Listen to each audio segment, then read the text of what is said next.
Hello everyone.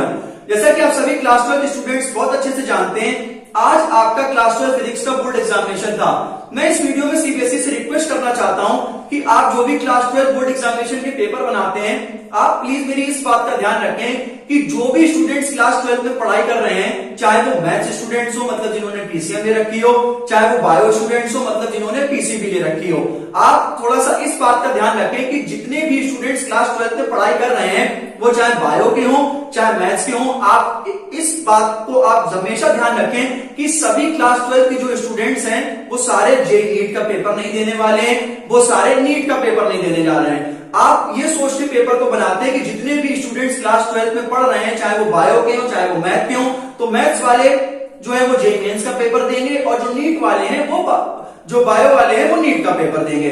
तो आप इस हिसाब से पेपर बनाते हैं कि हम चाहे किसी भी लेवल के क्वेश्चंस रखें, बच्चे इजीली कर लेंगे।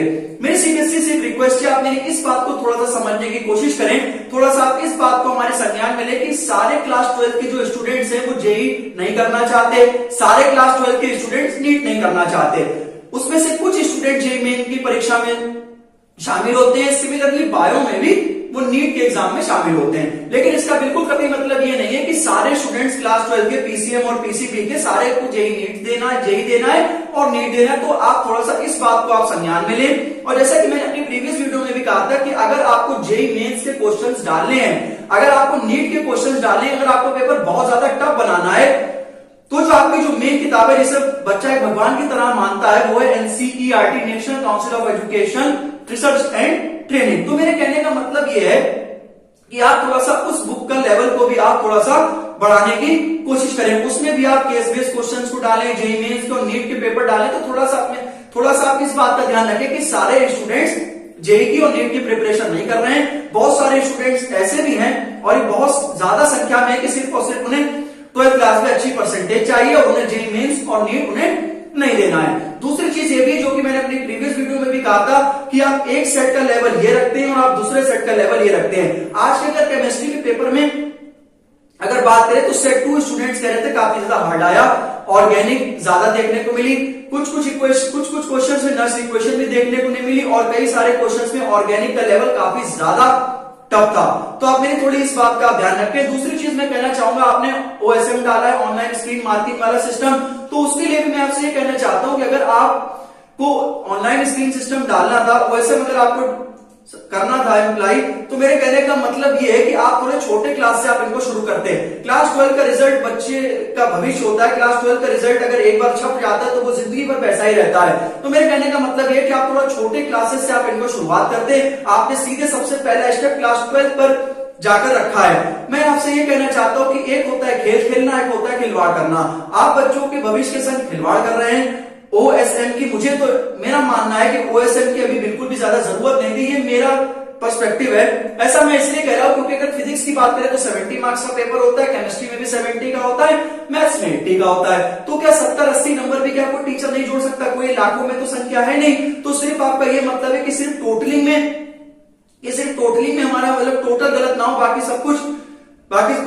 हो जाए। तो ये कहने मतलब ये है कि जो ऑनलाइन स्क्रीन वाला सिस्टम है वो तो खैर अगर आपको लाना था तो आप 10th क्लास से लाते, तो जिससे कि बच्चों को पहले से अवेयर हो जाता। अब बच्चा क्लास 12 में आपने सबसे पहले सबसे बड़ी क्लास पर लागू कर दिया।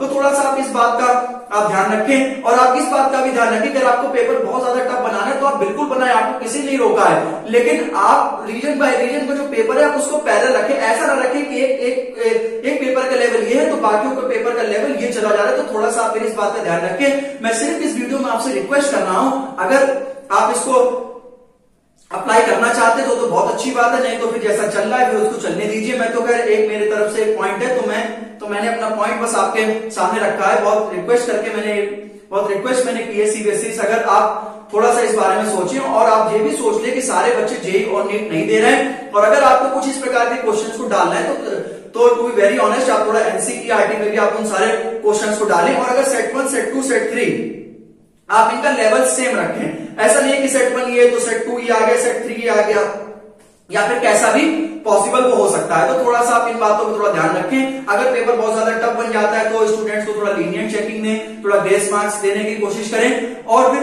एक चीज ये भी है कि थोड़ा सा एनसीईआरटी का जो लेवल है थोड़ा सा उसको बढ़ा, जिससे कि बच्चा जो है 60 ऊपर तो पहुंच ही नहीं पाता है, वो पहले एनसीईआरटी उसकी खत्म नहीं हो पाती। तो थोड़ा सा इन बातों को आप थोड़ा सा संज्ञान में लें। तो बस मैं इस वीडियो में यही कहना चाहता था। बाकी आप इस केमिस्ट्री के पेपर में या जो फिजिक्स के जो पेपर हुए, बाकी जो और सारे पेपर हुए, जो कॉमन शिकायत आई है, कॉमन शिकायत यही आई कि एक सेट ये होता है तो एक सेट ये हो जाता है। थोड़ा सा इस बात को आप संज्ञान में लें कि सिर्फ किस्मत से ही बच्चे के अच्छे नंबर या खराब नंबर सिर्फ बच्चे की किस्मत ही नहीं होती, पूरे साल की तैयारी होती है। तो आप थोड़ा सा इस बात का भी आप ध्यान रखें। सब कुछ देखा जाता है, पेरेंट्स भी बच्चे से बात करते हैं कि क्यों नहीं भाई तुम्हारे नंबर है, तो सिर्फ वो इतना कह देता है कि पेपर बहुत ज्यादा टफ आ गया, तो सिर्फ इसका ये सॉल्यूशन नहीं है। थोड़ा सा इन बातों पर ध्यान रखें। बाकी मुझे बस इतना ही कहना था, जाते जाते बस मैं इतना ही कहूंगा, थोड़ा सा इन बातों को संज्ञान में ले। मेरी रिक्वेस्ट थी आपसे, तो थोड़ा सा इसको देखें। बाकी स्टूडेंट्स आपका क्या कमेंट है, आप एक बार कमेंट करके जरूर बताएं। मिलता हूं नेक्स्ट वीडियो में, तब तक